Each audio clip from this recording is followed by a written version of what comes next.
बृहस्पतिवार व्रत कथा।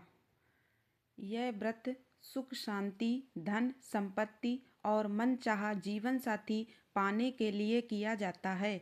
प्राचीन काल में एक बड़ा प्रतापी और दानी राजा था।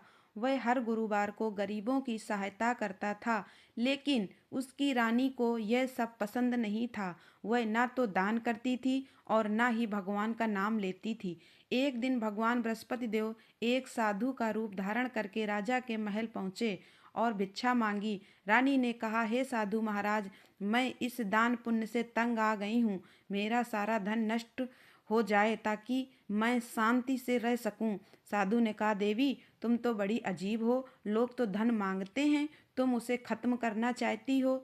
अगर धन अधिक है तो भूखों को भोजन कराओ, प्याऊ बनवाओ। लेकिन रानी नहीं मानी। अंत में साधु ने कहा, ठीक है, यदि तुम्हारी यही इच्छा है तो तुम 7 बृहस्पतिवार घर को गोबर से लीपना, अपने बाल धोना, पुरुषों से हजामत बनवाने को कहना और भोजन में मांस मदिरा का प्रयोग करना। ऐसा करने से तुम्हारा सारा धन नष्ट हो जाएगा। रानी ने वैसा ही किया। 3 बृहस्पतिवार बीतते बीतते उसका सारा धन नष्ट हो गया और राजा दर दर भटकने लगा। राजा दूसरे देश में काम की तलाश में चला गया और रानी अपनी दासी के साथ भूखी रहने लगी। एक दिन दासी ने रानी की बहन के पास जाकर मदद मांगी। रानी की बहन भगवान की भक्त थी। उसने दासी को धन और अनाज दिया।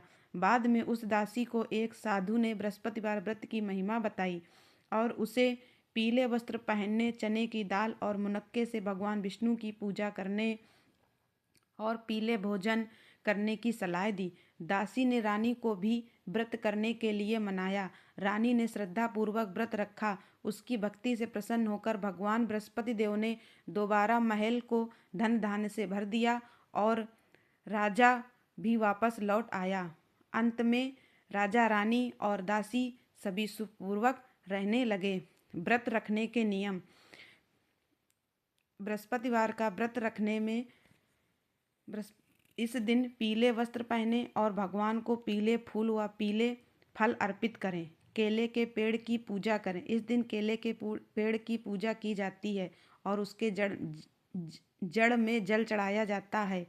इस दिन सिर धोना, बाल काटना, नाखून काटना और कपड़े धोना नहीं चाहिए। भोजन में नमक का प्रयोग न करें और केवल एक समय पीला भोजन करें।